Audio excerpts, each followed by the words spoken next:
Ladies and gentlemen, good day and welcome to Minda Industries Limited Q1 FY22 earnings conference call. This conference call may contain forward-looking statements about the company which are based on the beliefs, opinions and expectations of the company as on the date of this call. These statements are not the guarantees of future performance and involve risks and uncertainties that are difficult to predict. As a reminder, all participants' lines will be in listen-only mode, and there will be an opportunity for you to ask questions after the presentation concludes. Should you need assistance during the conference call, please signal an operator by pressing star and 0 on your touchtone phone. Please note this conference is being recorded. I now hand the conference over to Mr. Sunil Bora, Group CFO, Minda Industries Limited. Thank you, and over to you, Mr. Bora. Yeah, thank you, Bikram. Good evening and a warm welcome to all the participants. You and your loved ones are well and safe. We had once again saw challenging times during last quarter on rise of second wave of COVID-19. We as a country, as an industry, and as a company have shown exemplary resilience to such challenging times.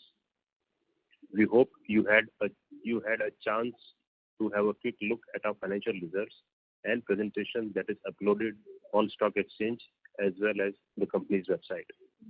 I'll briefly discuss about the business landscape and then update on our performance in the preceding quarter, following which we will be glad to respond to your queries. Health and safety of our people, i.e. our employees, as one family becomes the topmost priority during such times. Care for our people like family is embedded in our group vision statement to be sustainable global organization.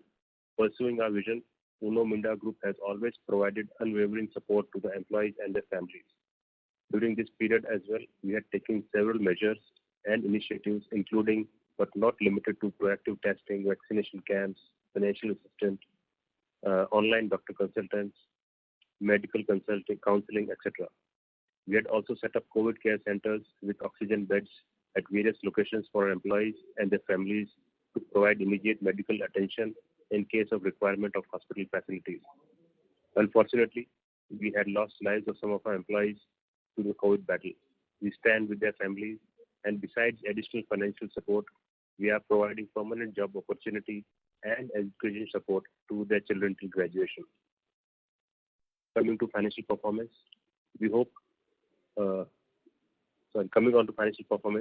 I'll briefly discuss about the business landscape and then update on our performance in the preceding quarter. On the business landscape, on the national front, data suggests swifter than expected recovery from the second wave slump, and this trend continues in early August, with a fat tail in number of cases across the country. While the COVID-19 cases remain flat around 40,000 a day and close to 5 million doses per day, the vaccination pace is higher than the daily rate of 3.9 million in June. There have been statewide divergences on the seroprevalence rate, infection cases, vaccinations, and the lockdown situation. Some states are doubling down on restrictions like Karnataka and Tamil Nadu, while others like Maharashtra are easing restrictions. Manufacturing activity in India had rebounded to a 3-month high in July after contracting in the previous month.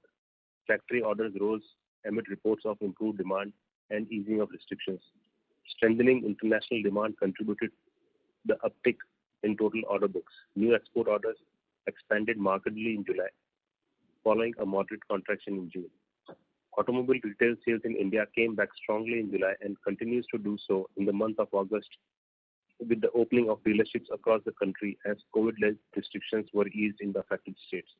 Besides, the low base effect also continues to play its part. PV segment recovery is impacted by semiconductor shortage. Long wait periods due to supply side constraints continue to persist for last few months. Dealers are reporting 2 to 4 months waiting on select variants. Besides chip shortage, the Delta variant of COVID, if it goes out of proportion, can be another deterrent and put brakes on auto's retail recovery. Two-wheeler sales rose 28% in July as compared to corresponding month last year, which was a low base. Deeper and wider penetration of the second wave of pandemic into the hinterland, temporary closures of dealerships, and high channel inventory moderated recovery of two-wheelers. Coming to our quarterly financial performance, you may refer to slide number 5. At a consolidated level during Q1 of FY22, The company reported revenues of 1,603 crores as against 468 crores in Q1 of FY21. Unlike Q1 FY21, it was not a complete lockdown in the recent quarter. Most of the OEM had restarted production in June after maintenance or temporary shutdown in May. Some of the OEMs had even continued their operation to meet their export commitments. Sequentially, auto industry volumes were down by 36%, whereas our consolidated revenues fell by 28% quarter-on-quarter, depicting we had continued our outperformance even in these challenging times. EBITDA for Q1 FY22 was at 147 crores in comparison to EBITDA of negative 84 crores for the corresponding quarter. EBITDA margin have also decreased from 13.5% in Q4 of FY21 to 9.2% in Q1 FY22, primarily due to negative operating leverage. There were commodity pricing pressures as well, which were partly offset by favorable product mix and process improvement during the quarter. Profit before tax for Q1 FY22 was at 44 crores as against PBT negative of 175 crore in Q1 FY21. Share of profit of loss of associates joint ventures for the quarter have improved to negative 5 crore from 16.2. Our CNG business under Minda Westport and infotainment business with Denso10 continued to do well during the quarter. Our safety systems and seatbelt business with TG and Kose Minda Aluminum didn't do so well due to impact of COVID-19 and hence were negative during the quarter. Moving to the product lines, you will please refer to slide number 7 and 8.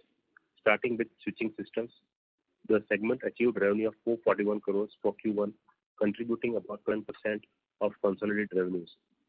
We have further received orders from Indian OEM for four-wheeler switches, increasing their share of business from 50% to 60%. Moving to acoustics or acoustic business, it has achieved a revenue of 150 crore for Q1, contributing 9% of our consolidated revenues. Impact of COVID-19 of this business has been lower as major portion of revenues for our acoustic business is contributed by our European subsidiary Clarton. Clarton has also received further orders of advanced electromechanical horns from a European OEM. Moving to our casting business, it has achieved revenue of 265 crore for Q1, contributing to 17% of our consolidated revenues. We have received further orders from Korean OEM for LPDC 4-wheel alloy wheel, making further inroads in increasing kit value and share of business with them. We have commissioned 3 lines out of total 4 lines at our 2-wheeler alloy wheel plant at Supa, and the 4th line is expected to be commissioned in Q2 FY22. The capacity expansion for 4-wheeler alloy wheel at Bawal is under progress. Moving to lighting business, it has achieved revenue of 323 crores for Q1, contributing to 20% of our consolidated revenues. We have received additional orders from India as well as Japanese 2-wheeler OEMs, mainly for LED headlamps, further increasing our kit value with them. Our seating business achieved a revenue of 197 crores for Q1, contributing 12% of our consolidated revenues. Company has received additional export orders for 75 crores peak annual value from American and European OEMs. Moving to other product businesses, it has achieved revenue of 227 crore for Q1, contributing 14% of overall top line.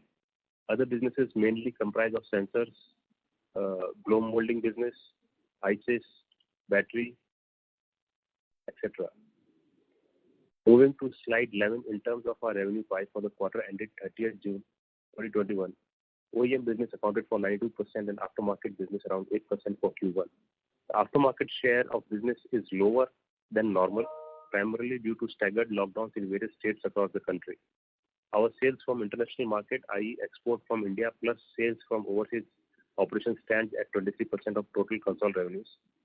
Our international revenues contribution has increased as the impact of COVID-19 in European subsidiaries was lesser relative to India.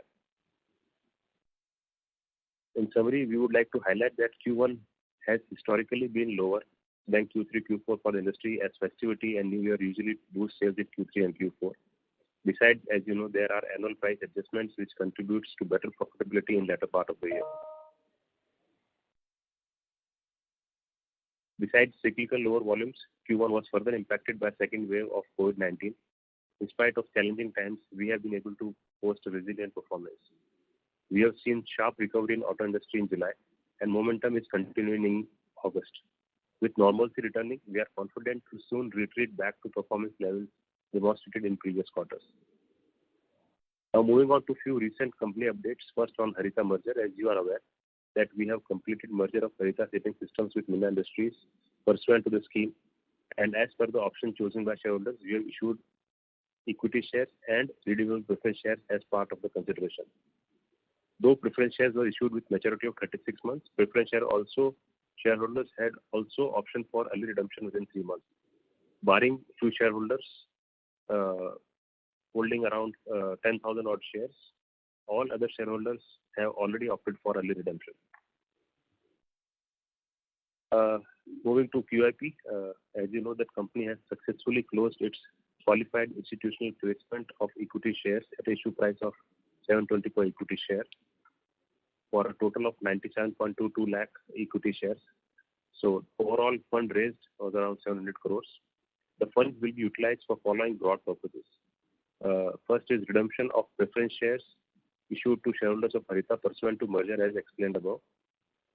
Acquisition of Ferrer stake in Harita Ferrer, which has already been announced. Repayment of some of the debt, some investment in a subsidiary company, and some other general corporate purposes. In terms of the merger of iConnect, we have made further progress in merger exercise of Minda iConnect. The scheme has been filed with NCLT on 2nd June 21. We are now awaiting NCLT for announcing the date of convening shareholders and creditors meetings. We expect the merger process should be completed in the current financial year. Minda TG Rubber, as part of our corporate restructuring process, post the dilution of 1.1% stake in MTG, it had become JV company and had ceased to be subsidiary of the company. MTG is proposed to be merged with TG Minda. The respective boards have already approved the schemes. We will be filing the scheme with NCLT post receiving NOC from creditors. In terms of EV opportunities, our EV initiatives continues as per plan, as earlier communicated, with smart plug telematics already under production and commercial sales resumed as commercial sales started. Body control modules has also progressed to under production from under development, and other product like DC-DC converter, onboard charger and BMS is under development. Moving to our cash flows and debt level, our net debt as of June 30th was 1,227 crores compared to 800 as on March 21. The net debt as at 30th June also include non-convertible redeemable preference shares of rupees 229 crore issued to shareholders of Harita pursuant to merger scheme, which was part of current liabilities in March 21 under deferred purchase consideration. Working capital requirement had also increased little bit during the quarter, primarily due to lockdown situation in May, and we believe that was largely temporary. Our net debt to equity ratio is still healthy at 0.47x. As you are aware that we have 700 crores under QIP, part of the proceeds, as you mentioned earlier, will be used to reduce the debt. This will further improve our debt equity ratio and strengthen the balance sheet. In terms of capex, as you are aware, we had announced project capex for setting up additional plants in Gujarat for four-wheeler automotive lighting and expansion at Bawal by setting up 60,000 capacity for four-wheel alloy wheel plant. We had commenced capital expenditure on these projects and have incurred around 30 crores. The project progress is satisfactory and is expected to start operation in first half of FY23. Moving to ESG, as we all know, ESG has gained prominence in last few years. However, we have already been working on these areas for last few years. We have installed rooftop solar installation across our plants, meeting 20% of energy requirement of these plants. We have recently also invested in two entities, i.e. CSC Dakshina and Strong Sun, which are developing solar power plant and will be supplying power to us on completion. We target to achieve 40% of our energy requirement through solar energy. We have also been working on reducing water consumption, carbon emission and waste reduction. As you know, we also run charitable trusts for upliftment of underprivileged and women empowerment. Today, through our charitable trust, we touched and benefited over 12,000 people from 18 villages across 7 states in India. On governance front, we have set up very robust corporate governance framework with well-diversified board to oversee the same. We are constantly improving our governance framework and policies by benchmarking to the best practices. Our efforts in the field of corporate governance have also been recognized by reputed external organizations like the Institute of Directors by awarding one of the most prestigious awards, i.e., the Golden Peacock Award for Excellence in Corporate Governance 2020. We are committed to continue to this journey of excellence. We have also recently appointed one of the Big Four consultants to devise the ESG framework to have more focused approach. We now open the floor for questions. Thank you very much, sir. Ladies and gentlemen, we will now begin the question and answer session. Anyone who wishes to ask a question may press star and one on their touchtone telephone. If you wish to remove yourself from the question queue, you may press star and two. Participants are requested to use handsets while asking a question. Ladies and gentlemen, we will wait for a moment while the question queue assembles. To ask a question, please press star followed by one on your touchtone phone now.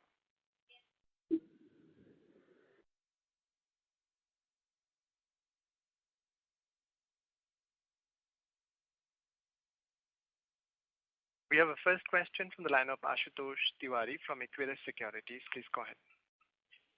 Yeah, hi sir. On this order of alloy wheels from the Korean OEM, so including the early order that we got from the OEMs, what is the peak order value and the sales value which we can achieve on a yearly basis, and from when it will start ramping up? So overall, the volumes, Ashutosh, we now have a visibility of almost like 20,000 wheels a month. So when it started, it was like 8,000, then it went to 12,000. Now with all the orders in place, we are looking at order book of close to 20,000 wheels a month. And in terms of start, we have already done a trial production at the plant, and which is now being audited by the customer. So as you know that the production actually is linked with the new model launch for customer, which is slated somewhere in Q3 around the festival season. Okay. And what that will be maybe after a year or so. Okay, the total will peak. So this new order is also for new model or same model we got extra share? No, it was another model. Okay, this is also a new model only from the company or existing model? Sorry? The new order that we got is also for another new model or also from the existing model of the company? So we don't know whether it's a facelift or whether it's a new model. Okay. It's difficult to comment whether it's existing or new because we normally see whatever is the next launch. So from that perspective, it might be a facelift, it can be a new also. Okay. And secondly, if I look at the revenue in the other segment, which was around 20% of sales in Q4, around 440 crores, and this time you done 227 crores. So what has caused major decline? Because decline over here is more than other segments, all other segments put together.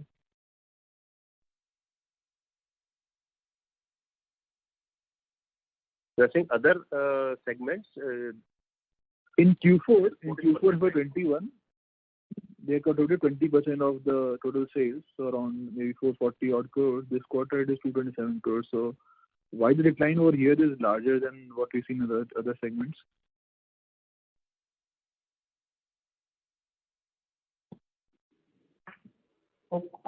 After Concall here, this would be largely on account of COVID only, and I don't think there is any other abnormal item here.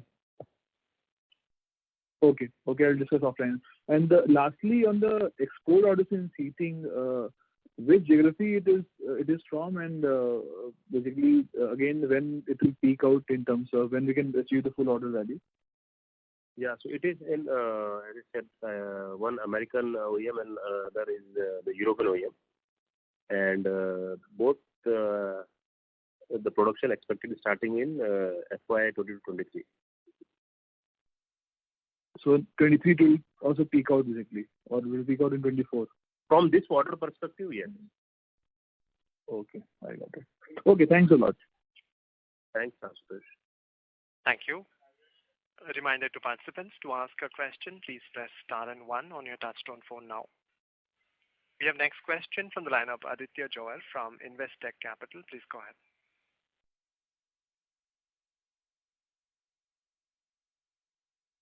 Mr. Johar, your line is unmuted. Yeah, sorry. Yeah. Thanks for the opportunity. Sunil, couple of questions. Firstly, on CapEx, so if you can break up, number one, what is the quantum of the CapEx that you're planning for 22 and 23?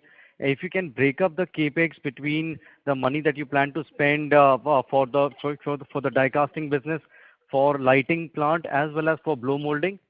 That is the first question. Go on. Yeah. The second question, is little bit more clarity on the EV component one. So you mentioned that, smart plug and telematic. So what we understand is that you're supplying these two products to two OEMs as of now. And you also mentioned that one product went from under development to production. What was that product? Can you please repeat? And are we supplying that products to the two OEMs that we are already engaged with them in EVs? Yeah, so BCM is a body control module which has gone into production. Okay. And we are supplying this to both the OEMs? No, one of them. One of them. And on the CapEx side, Sunil, if you can throw some light? Yeah, sure. So in terms of CapEx, as you said, the alloy wheel CapEx is roughly around 160-170 crore. The blow molding was around 90 crore, and the lighting was around 100 crore. Right. Okay. Final question, Sunil. So this quarter, if you see sequentially, the performance of the lighting division, the decline was higher as compared to the overall decline, and we were expecting that ramp up in the two orders from Maruti would mean that the performance of lighting revenue is a little bit better. So if you can, shed some light why there is a disconnect. Yeah. So Aditya, as you know, that the new businesses what we have secured, the production for them is starting in next year, somewhere in financial year 2023, and that's what we are also putting a new plant. So there was no expectation of those new orders business to start adding anything in the current financial year. And in terms of the overall volumes, I think they are in line with the whatever COVID impact we had. Otherwise, there is no factor which we were expecting and not happened. Okay. Fair enough. That's it from my side. All the best. I'll fall back in queue. Thank you, Aditya. Thank you. A reminder to participants, if you wish to ask a question at this time, please press star and 1 on your touchtone phone now. We have next question from the line of Vimal Gohil from Union AMC. Please go ahead. Yeah, thank you for the opportunity. Hello, Sunil sir. Hello. Sir, my question was on Harita's margins. If you could just highlight, if you would want to quantify, that would be great. But what was Harita's EBITDA this quarter? Or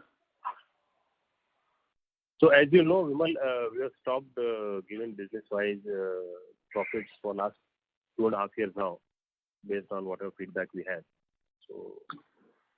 So can you indicate, the trend as to whether the margins have sort of fallen in line with the overall business, because that will also help. Yeah, definitely. So at a big picture, I think despite the COVID impact, the seating business was in green, so they were not in red.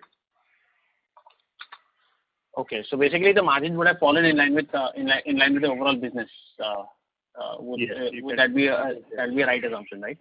Not fully, because I can tell you upfront, because in the seating there is a big commodity price impact, and while we have got from customer, we have not got from all.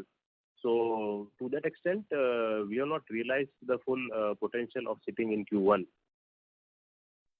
Got it. Okay. So because see, what I was wondering is, you see, your gross margins have improved on a quarterly basis. So I was wondering if that was coming from Harita, or I'm not sure where is that coming from. But if you're saying that, the gross margins for Harita have fallen, then, what explains the sequential improvement in gross margins? We are looking from Q4 to Q1, right? That's right, yeah. Yeah, so it's primarily a lot of impact on account of mix also, and also we have been able to get some customers whatever price corrections, but some are still pending. So, but that also plays its part. And in terms of, I think largely it's a mix, which I said it well back. Okay, fair enough. Sir, in your net debt number, you said that out of 1221 crores, your preferential debt was about 200 crores, right? 220 area. 220, and that will be sort of okay. So that is going to stay for whatever because the shareholders have opted for the after 3-year payment, right? No, so that's what I said, Vimal. The preference share is something around 228 crore or 229. So there was an early redemption option, and majority of the shareholders have opted for early redemption. So we are expecting that to be paid within this quarter. Right. So your net debt, your core net debt, excluding non-convertible now, will be about 1,000 crores, approximately. Yes.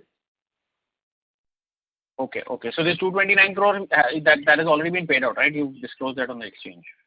No, that will be paid out. Okay. By when? Information to exchange on Saturday was that they have opted. So within I think this month it will be paid out. Okay. So probably next, I think September's balance sheet it won't be there. Then. Yes, you're right. Okay, got it. So on your you said that your EV components, sir, if you could just highlight maybe if there is any progress that has been made. While we completely understand that you have a very well entrenched relationship with existing OEMs, but the way things are going right now, especially on the two-wheeler front, it becomes very important for us to engage actively with the startups, and then they are sort of gaining ground. So if you can just highlight some progress where if Minda has made on that aspect. Yeah, well, so as you know that from the new age, I think you are speaking specifically from new age OEMs because EVs are also manufactured by the existing IC engine manufacturers. So from that perspective, you are right that from the existing players who are also IC engine manufacturers, so we are having a very, very good business already from the EV perspective. From the new age players, we have been having active discussions. We have got some of the businesses already from them for a couple of our products and like seating or horse or something. But we are in active discussion with them, and hopefully within this year we do expect to get more components from these players, specifically which are EV manufacturers or the new age EV manufacturers, if I may say so. Okay, so the seating products, you're saying that you've got orders from these new age two-wheeler OEMs for your for seating, right? Yeah, you asked only for two-wheelers, so I am only for two-wheelers. Yes, that's right. Okay, got it. Perfect. Thanks a lot, sir, and all the best. Thank you, man. Thank you. We have next question from the line of Siddharth Vera from Nomura. Please go ahead. Hi, sir. Thanks for the opportunity. So my first question is on the ramp up of this alloy wheel, two-wheeler alloy wheels and sensors controllers. How much will be the revenue we have done for this quarter, and how are you looking at the ramp up say over the next 2 years? To control some color. So two-wheeler alloy wheel, Siddharth, in this quarter obviously had impact because of COVID, so we could not realize the full potential. In this quarter, they would have done something like 40 odd crores of top line, which was broadly in line with the previous quarter. So in fact, it was marginally lower than Q4 because of this May month had a significant impact, and our customer obviously had taken a shutdown, so we also had to. So because of that, the Q1 was lower, but with now Q2, where we are currently planning to not only ramp up the existing lines or also commission the third line, we are expecting good increase in Q2 revenue for two-wheeler alloy wheel project. Got it. And on the alloy wheel, on the sensors and controllers, how are we looking at the ramp up? Yeah, so sensor and controller both sort of again if I exclude the COVID impact, so sensor did, if I remember, something like 40 odd crores of revenue in Q1. So I think sensor controller both put together, it was like 40 or 50 crores. 50 crores. 50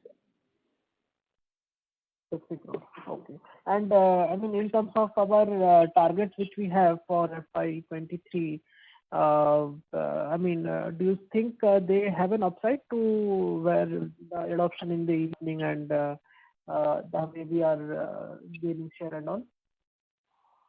No, definitely. We are working on it. I think both of these businesses are sunrise businesses. I don't know what numbers you have factored in FY23, but the target which you have shared earlier for next 3 to 4 years, I think we are on track.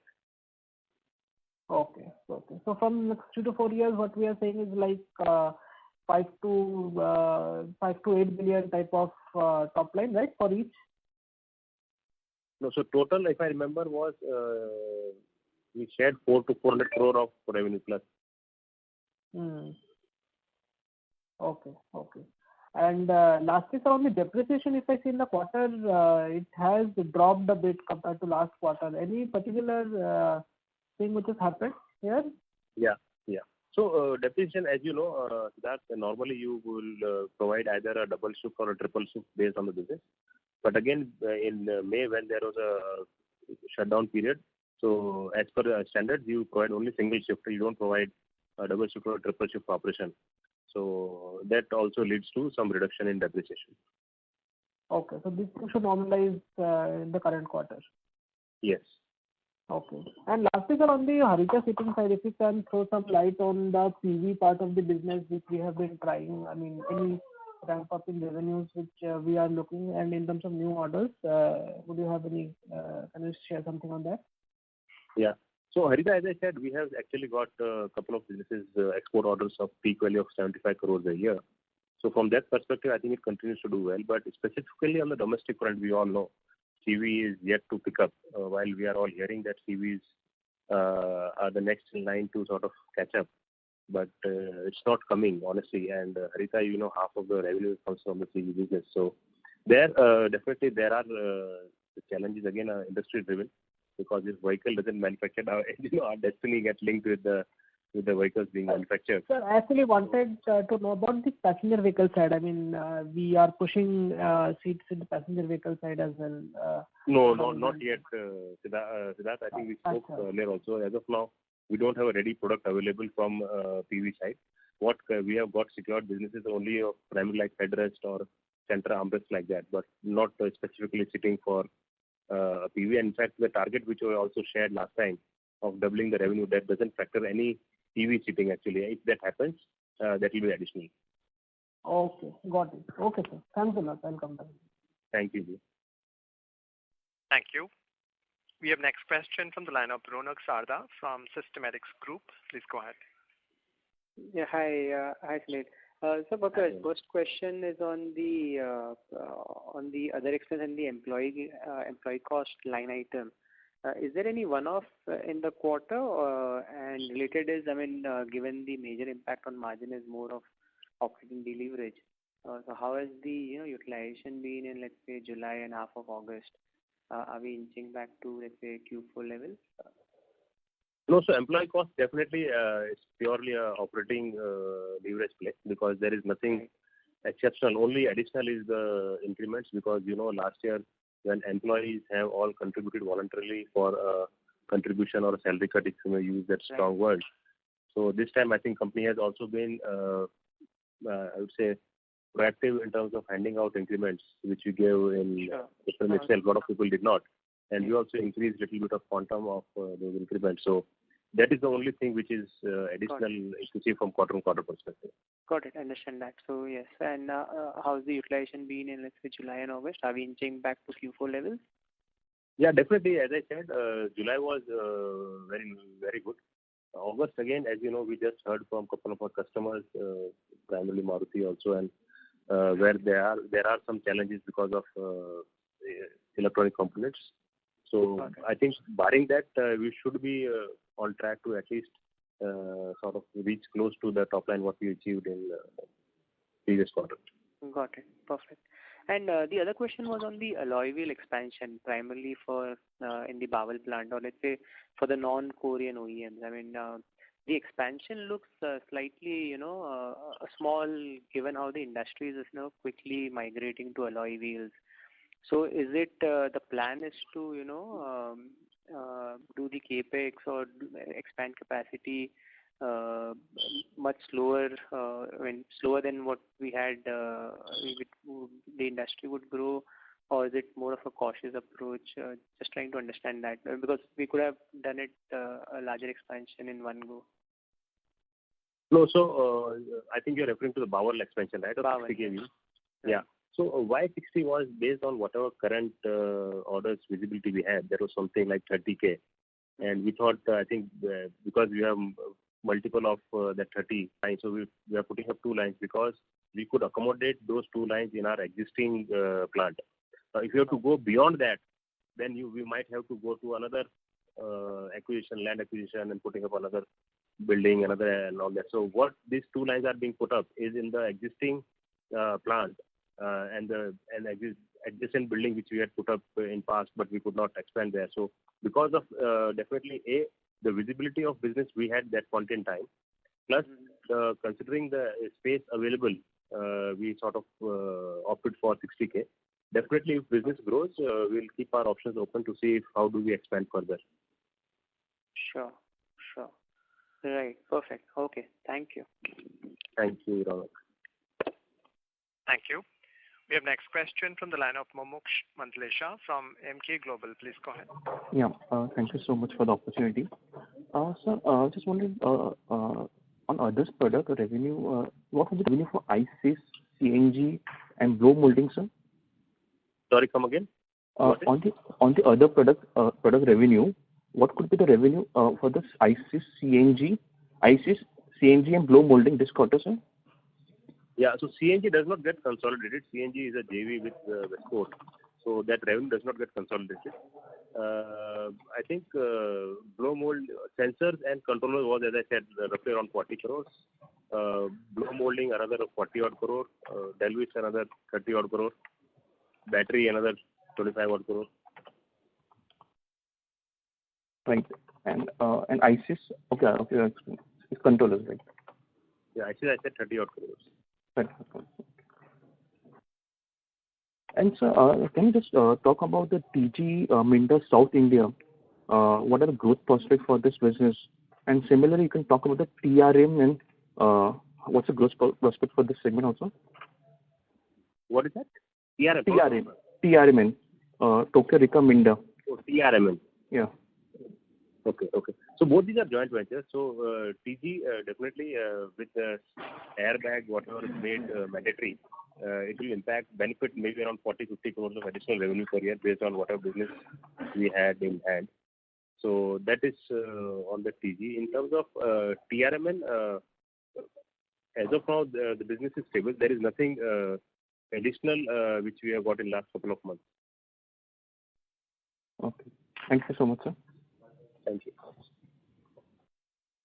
Thank you. We have next question from the line of Nikhil Kale from Axis Capital. Please go ahead. Yeah, hi, sir. Thank you for the opportunity. If you could just help me with the JV, the share of loss of associates and JVs. If you could just maybe give us some numbers on the bigger JVs. So what kind of profit or loss they see this quarter? So I think overall it was 5 crores, and as I said, I think couple of JVs like Minda, Westport, and then infotainment business were in profit, but a couple of other like TG Minda and Kosei Minda, I think they were in red. So if you see, the significant part of that 5 crore loss was coming from TG Minda. Okay. And sir, just from a medium to longer term perspective, I think we've got significant order wins both on the LED lighting side as well as on the alloy wheel side. So just from an industry perspective, wanted to understand how are you seeing the penetration increasing in both these segments? So LED penetration as well as the alloy wheel penetration on the PV side. How do you see the numbers will shape up over the next 2 to 3 years? Any numbers on that side?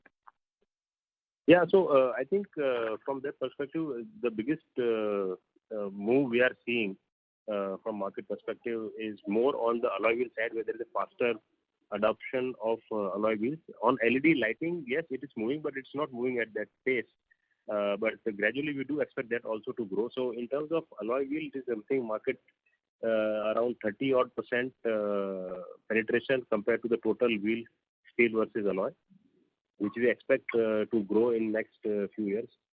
Just to refer, I think the global benchmark is almost like 80 to 90% in the developed regions. If we have to reach there, then this cycle has to continue for many years. But if you see, you ask question from 2 to 3 years perspective, I personally believe that this 30% should go maybe 40% plus in another 3 years time frame. And in terms of LED for PVs, my numbers are a bit dated, so maybe we will look into these numbers and comment upon rather than just throwing in air. So give us some time. LED I will come back because my number was a year back dated. Okay. And just on the QIP proceeds, I think you mentioned that there will be redemption of preference shares. So overall, I mean, by the end of this year, this net debt, which is maybe around 1,000 crore approximately today, excluding the preference share amount, how do you see that reducing? I mean, what kind of numbers are you looking at by end of year? What should that number reduce to, like that? Yeah, so our net debt to equity is, I think, around 0.5. That should be around 0.3 at the end of the year. Okay. Thank you. That's it. 0.2 to 0.3. Okay. Thank you. Thank you. Thank you. To ask a question, participants may press star followed by 1 on your touchtone phone now. We have next question from the line of Mukesh Saraf from Spark Capital. Please go ahead. Yes, sir. Good evening, and thank you for the opportunity. My first question is, it's more on the overall business. Most of the products that we are seeing growth in is coming from new launches, probably in the next 3 months, 4 months. And in general, we get a sense from the OEMs that the chip shortage is going to kind of impact production, probably even impact the timelines in terms of new launches. There are some delays there. So do you actually, in your conversations, are you getting, kind of fixed production targets from OEMs, or do you think it's very fluid right now? How are you seeing the next 6 months pan out because of this chip shortage? Mukesh, as I said little while back, definitely this chip shortage is an issue which I think as an industry we are all working together. And so far we have been able to sort of stand strong. Yes, there are challenges, and I think we spoke earlier also that this shortage issue is going to remain till maybe early next year, early 2022. Before that, it's very difficult to see whether it's behind us. So it's going to be there. I think we have to find ways and means to get some solutions, and that's what everybody is working towards. Whether it can delay product launches, I think I'm not the right person. I think OEs are the better place, but even if it has to, the existing models will continue, right? It is not that the overall production will get impacted if the new model is not launched. So from customer perspective, I think demand is there, and to whatever electronic components whatever we have, whether it goes into existing model or a new model, I don't think it should impact from the overall volume perspective in terms of what you call this new model, I would say specifically. Okay. So, yeah, I mean, my question was regarding, most of these new orders that you've got, like probably the four-wheeler alloy wheels or the seatings business, even for exports, if they are largely linked to certain new model launches, those can get delayed, sir, potentially? Yes, you are right, Mukesh. We just spoke about the example of Korean OEM LPDCV. Now, if the product launch gets delayed a little bit, definitely it is going to get impact as well. Right. But right now you don't see that delay is what I was trying to find out. You are right. Okay, got that. And I think most of the questions are answered. Just the second thing is probably on the US chassis, any update there on that acquisition? No, so we are in discussion with the US Automotive. So US chassis was a transaction we did with government. So there were some condition precedents.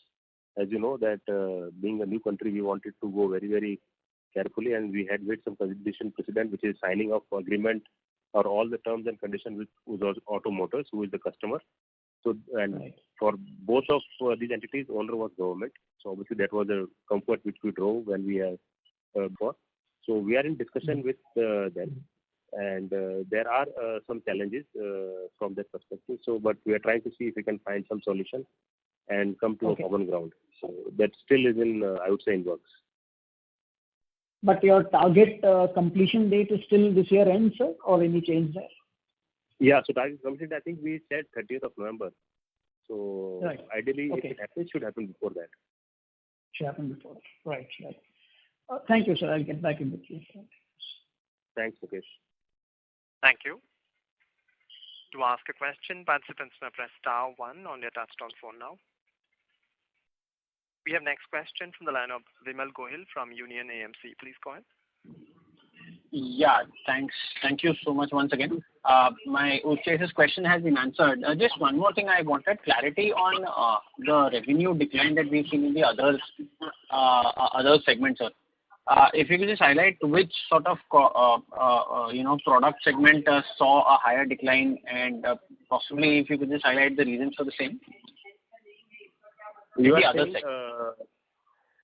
saying from previous quarter to this quarter. Yeah, that's right. Which products or segment? Yeah, the biggest was our aftermarket. So while the basic components which get manufactured are part of the business respective segment, but a lot of products which are traded, that comes in others. And the other drop was in, I think, this lighting is the same segment. Then I think controller and both sensor, again primarily because of COVID. So nothing I am seeing which is out of normal. Okay, assuming that there is normal production ramp up, and notwithstanding the chip shortage challenges, you do expect the growth to come back in the next quarter, is it? Absolutely. Fair enough, sir. Thank you. Thank you.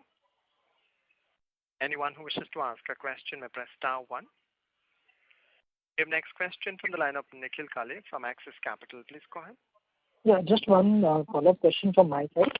If you could just help us with the capex, total capex and investments that you're planning for this year, and some indication for the next year as well. Yeah, so Nikhil, you know that capex, as we shared last time, the numbers remain same. The project capex was something around 350 crores, considering all the 3 projects which we just spoke about, which is the alloy wheel project, lighting project, and the blow molding project.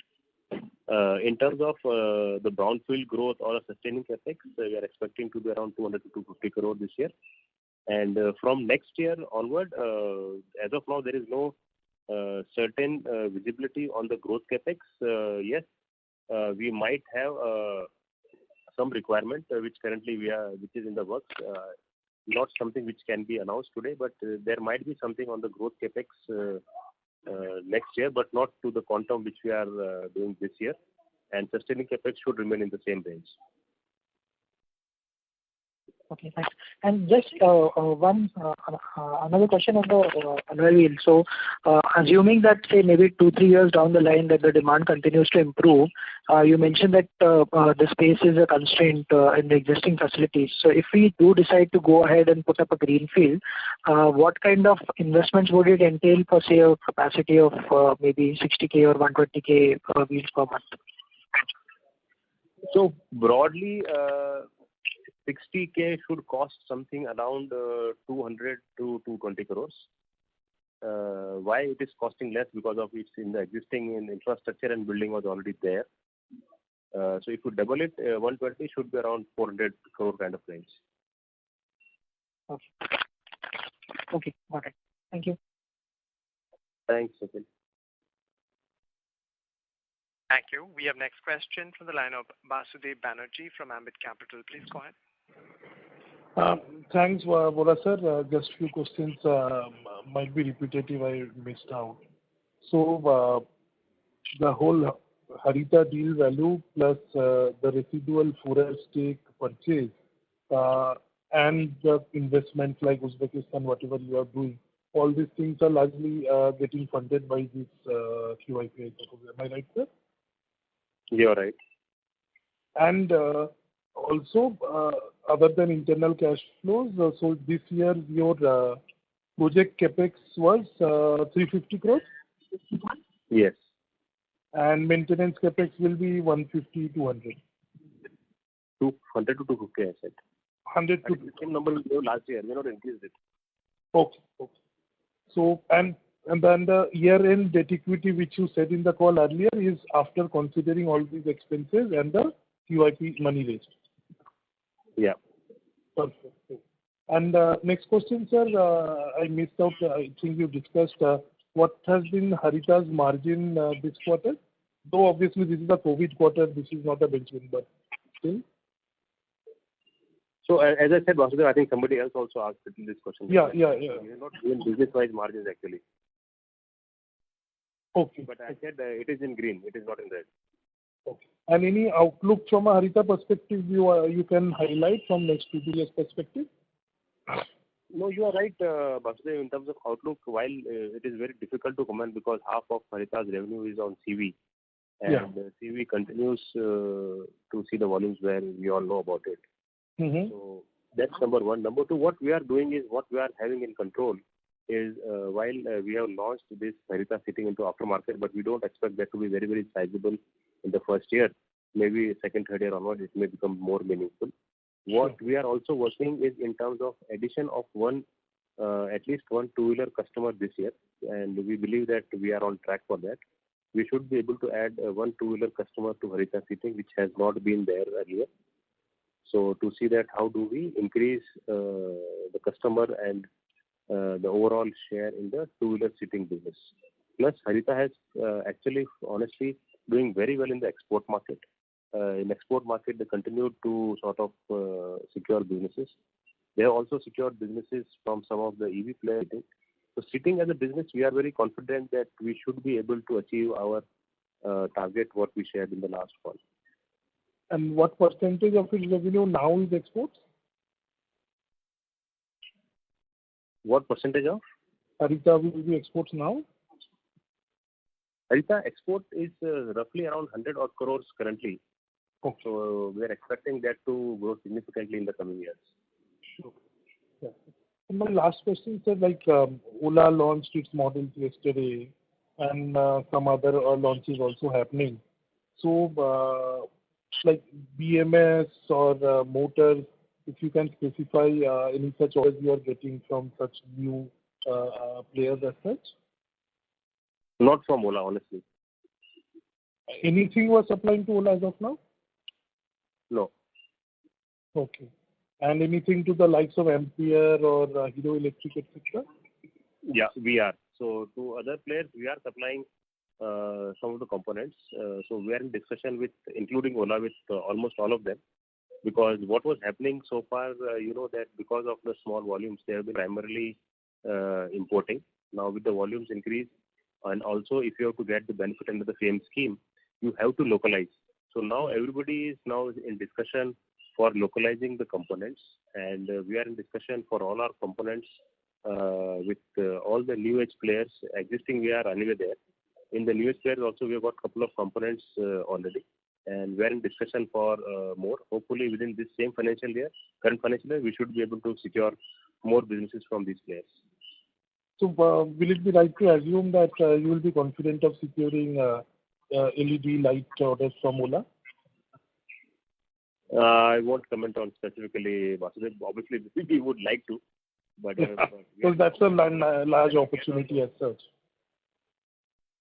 So definitely, I think every component is a large opportunity for us because every business is independent. So our focus is not only that. Our focus is all the businesses. Whatever we can secure, I think that will be great. And one last question, sir. On one side, many experts or articles are saying that BMS is a very important integral part of e-two-wheeler and it should be an in-house process as such. And on the other side, many component players and others are saying that BMS is one of our key part of portfolio which will get outsourced. So if you can explain how do you see the battery management system going ahead will play out? Vasudev, you are 100% right. For BMS, as of now, it's I would say broadly a split strategy. Few players are having in-house, few players are having outsourced. We, like you said, there are other players also, but we have got our anchor customer for BMS. We should get into production within this year. So yes, it's a mixed approach. Not necessarily everybody will manufacture in-house, and that's how we have been able to get business from one customer. Sure. That's great, sir. All the best. Thanks. Thank you, Jay. Thank you. We have next question from the line of Vijay Karpe from Bryanston Investments. Please go ahead. Thank you for the opportunity. Sir, you mentioned that the four-wheeler alloy wheel penetration is currently at 30%. I missed the number. Where do you expect this to go to and by when? That is the only question. Very difficult to comment, Vijay.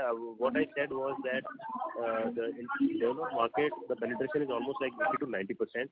Over a longer term, I think as a country, we should also reach closer to those numbers, but that may be many years forward. In terms of 3 years plus scenario, we are definitely expecting this share to cross from 30 to 40%. Yeah, thank you. Thank you. Thank you. Ladies and gentlemen, that was the last question. I would now like to hand the conference over to Mr. Bora for closing comments. Over to you, sir. Yeah, thank you. Thank you very much. So thanks everyone for joining on the call. I hope we have been able to respond to your queries adequately. For any further information, we request you to please get in touch with us. Stay safe, stay healthy. Thank you. Thank you very much, sir. Ladies and gentlemen, on behalf of Minda Industries Limited, that concludes this conference call. Thank you for joining with us, and you may now disconnect your lines.